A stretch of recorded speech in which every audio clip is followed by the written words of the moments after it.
Best varicose veins చికిత్సనే పొందండి. నొప్పి లేని చికిత్స కోసం సంప్రదించండి ఎబిస్ హాస్పిటల్. నమస్తే రమగారు. నమస్తే జయ. మహాశివరాత్రి శుభాకాంక్షలు అండి. మహాశివరాత్రి శుభాకాంక్షలు జయ. సుమన్ టీవీ ప్రేక్షకులందరికీ మహాశివరాత్రి శుభాకాంక్షలు. మహాశివరాత్రి శివరాత్రి అనగానే మనకు ఫస్ట్గా గుర్తొచ్చేది జాగరణ అంటే ఉపవాసం, ఈ రెండు కదండి. ఒక్కసారి వీటి గురించి మరొకసారి మాట్లాడుకుందామండి. ఏటా ఏటా వచ్చేది చలికాలాన్ని పోగొడుతుంది, శివశివ అంటూ చలిపోతుందని చెప్పు. అవును. ఎవ్రీ ఇయర్ శివరాత్రి పర్వదినం సందర్భంగా మనం మాట్లాడుకుంటూనే ఉంటాం. 6 సంవత్సరాలు మాట్లాడాం. సంవత్సరం అంతా మనకి శివరాత్రులు వస్తాయి. ప్రతి నెలలోనూ మాస శివరాత్రి విశేషంగా చేసుకుంటారు. దేవాలయాల్లో ప్రత్యేకంగా అభిషేకాలు జరుగుతాయి. శివ పంచాయతన పూజ అలవాటు ఉన్న వాళ్ళందరూ కూడా తప్పకుండా చేసుకుంటారు. కార్తీక మాసంలో రోజువారీ అభిషేకం చేసుకునే వాళ్ళు కార్తీక మాసం అంతా చేస్తారు. కార్తీక మాసంలో వచ్చేటువంటి మాస శివరాత్రిని కూడా విశేషంగా చేసుకుంటాం. కార్తీకం వెళ్ళాక, మార్గశిరం వెళ్ళాక, మాఘం కూడా వెళ్ళిపోతూ ఉండగా ఈయన వస్తాడు ఇప్పుడు పరమేశ్వరుడు.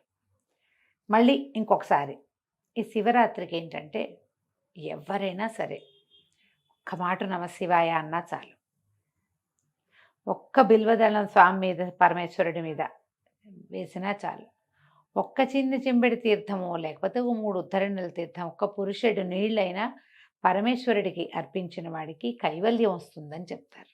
అంత అద్భుతమైన పర్వదినం ఇది. నువ్వేం చేశావు అని కాదు, నువ్వు చేసింది ఏదినా ఆ రోజునున్న గొప్పతనం ఏమిటి అనేది ఇంపార్టెంట్. మీద ఆ రోజు యొక్క ప్రత్యేకత వల్ల ఈ రోజున ఏ చిన్నది చేసినా అది భగవంతునికి పోయి చేరుతుంది. దాని యొక్క ఫలితము ఆ పని చేసిన జీవుడి యొక్క కర్మల్ని తొలగించి అతనికి వైకుంఠ ప్రాప్తి, కైలాస ప్రాప్తిని అందిస్తుంది, కైవల్యమే లభిస్తుంది.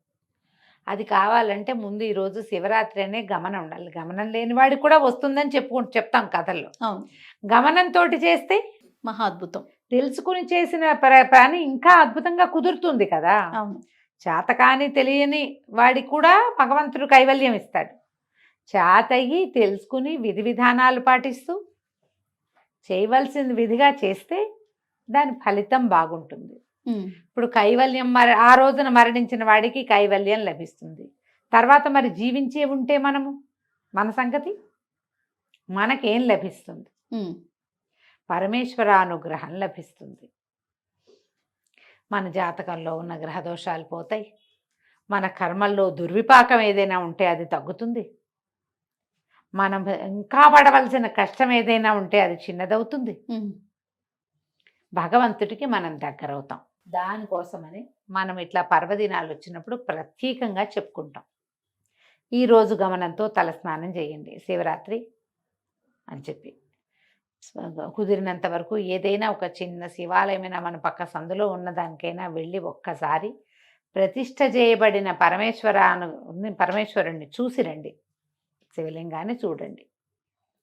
కుదిరితే 2 మారేడు దళాలు స్వామికి సమర్పించి కాస్త నీళ్లు పోయటానికి అవకాశం ఉంటే పోయండి. అభిషేకం వాళ్లే చేస్తూ నిన్ను చూడు నీకు తీర్థం ఇస్తామంటే అభిషేక తీర్థం పుచ్చుకోండి. భస్మాన్ని ధరించండి. నోటితోటి ఓం నమ శివాయ అనుకోండి. పంచాక్షరిని, ప్రణవ పంచాక్షరిని వదిలిపెట్టకుండా ఉంటే చాలా మంచిది. ఏదో మాట్లాడుకుంటూనే ఉంటాం, పనులు పాటలు ఉంటాయి కదా, ఆఫీసులు ఉద్యోగాలు ఉన్నవాళ్ళు అవి ఉంటాయి.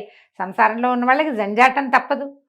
జంజాటంతో పాటే పంచాక్షరిని వదిలిపెట్టద్దు. దీంతో మీరు ఈ రోజున దుర్భాషలు ఆడకండి. మీరు ఎవరిని తిట్టినా శివుని తిట్టినట్టేననుకోండి. దుర్భాషలు ఆడద్దు, పోట్లాటలకు దిగద్దు, హక్కులు జమాయించేందుకు ఉద్దేశంలోకి వెళ్ళబోకండి. ఈ రోజున భగవంతునికి సమర్పించండి. ఈ రోజుని ఆయన కోసమే, అంతే.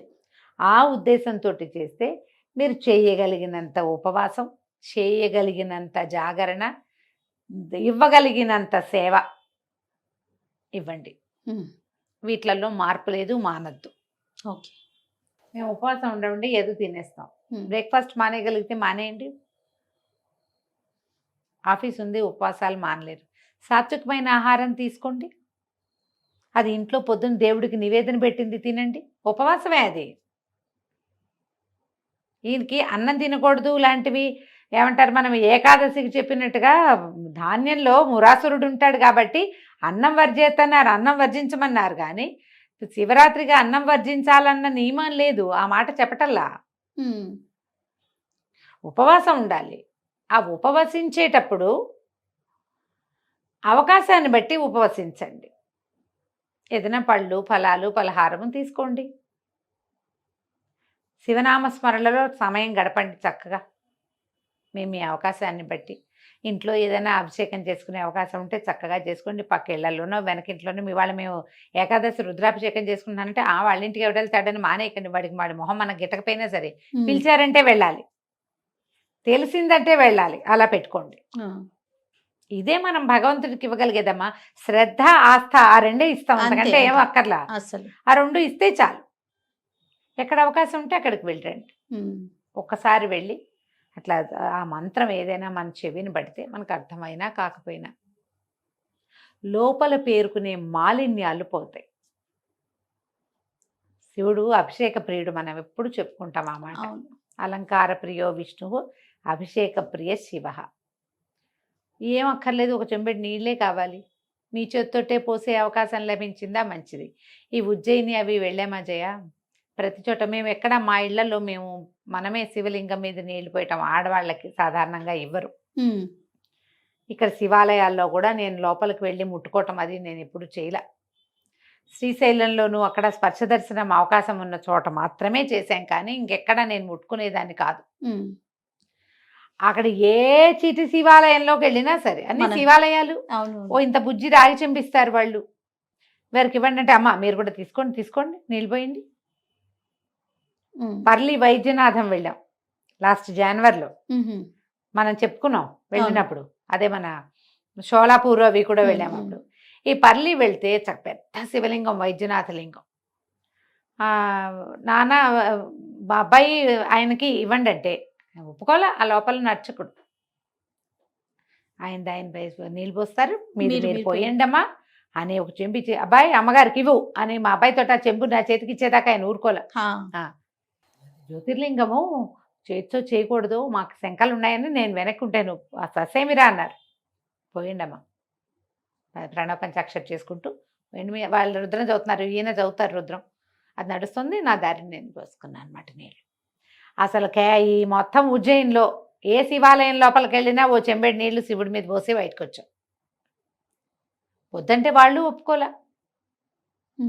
అక్కడ అలాంటి పద్ధతి ఉంది, మన దగ్గర ఆ విధానం లేదు. స్వయంగానే అభిషేకం చేసుకోవాలనే అనుకోకండి, అవకాశాన్ని బట్టి. మన దేవాలయాల్లో ఇక్కడ విధానం అర్చకుడిని అభిషేకం చేస్తారు. చూసి తరించండి అమ్మా చాలు, చూసినా చాలు. చూసి ఆ అభిషేక తీర్థం తీసుకుంటే అది కూడా సరిపోతుంది.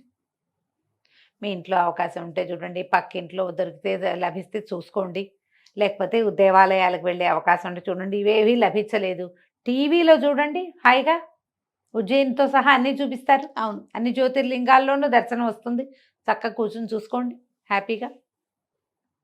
సాధ్యమైనంత తక్కువ భుజించండి, పూర్తిగా మానేస్తే మరీ మంచిది. మారేడు దళాలు దొరికితే వాటితో అర్చించుకోండి. రాత్రికి ఉపవాసం, ఇది లింగోద్భవ కాలం వరకు ఉపవాసం ఉండటం మంచిది. జాగరణ ఉండటం మంచిది. రాత్రి జాగరణ చేయాలంటే తెల్లవార్లు, అది లెక్క ఏమిటి, ఈ సాయంకాలం నుంచి రేపు పొద్దుటి దాకా అని కదా, తెల్లవారేదాకా ఉండగలిగే వాళ్ళు ఉంటారు, ఉండలేని వాళ్ళు ఉంటారు కదమ్మా. అందరి వల్ల అవద్దు కదా. ఈ వీళ్ళల్లో ఏం చేయొచ్చు మనం, లింగోద్భవాలంటే రాత్రి 1:30 అలా అయ్యేసరికల్లా ఇది ఏకాదశి రుద్రాలు అయిపోయి లింగోద్భవ కాలంలో ఆఖరి పూజ చేస్తారు. ఆ తర్వాత ఇంకా జాగరణ, భజన చేసుకుని జాగారం చేస్తారు. అప్పటిదాకా ఉన్నా చాలు. తెల్లవారేదాకా మీరు ఉండగలిగితే, ఇది వరకు ఏం చేశారు, ఒక టికెట్ మీద 2 సినిమాలు అవి చూపించేవాళ్ళు జాగారం కోసం. జాగారం చేసి మళ్ళీ ఇంకోసారి శివదర్శనం చేసుకుని ఉపవాసం విడిచిపెడతారు మర్నాడు. మీ అవకాశాన్ని బట్టి చేయండి. ఒకవేళ అర్ధరాత్రి వరకు ఉండగలమండి. ఈ రోజుల్లో అర్ధరాత్రి వరకు లేని వాళ్ళు ఎవరమ్మా, ఏదో ఓటీటీలు పెట్టుకుని చూస్తూనే ఉంటారు కదా. భూకైలాస్ లాంటి సినిమాలు ఏమైనా చూడండి, డివోషనల్గా. డివోషనల్ ఏమైనా చూడండి, ఉండలేము అని అనుకుంటే కనుక. ఉండగలిగారా? దేవాలయాల్లోనో మఠాల్లోనో పీఠాల్లోనో ఉన్నారా? మహత్తరంగా ఉంటుంది.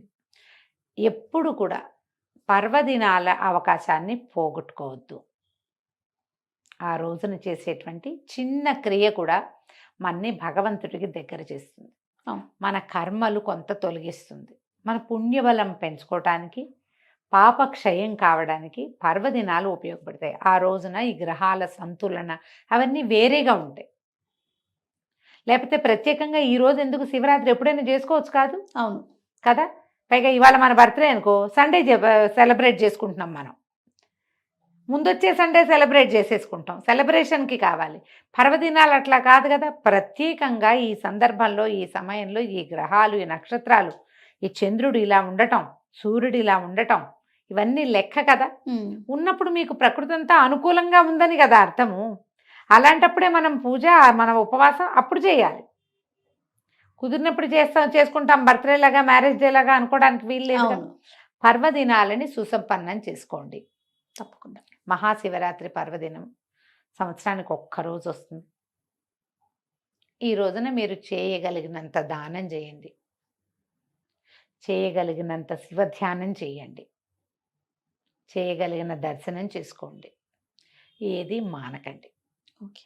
వీటిలలో అన్నిటినీ ఏదో ఒకటి కొంచెమైనా అవకాశాన్ని బట్టి చేసుకోండి. రైట్. నమస్తే రమగారు. నమస్తే జయ.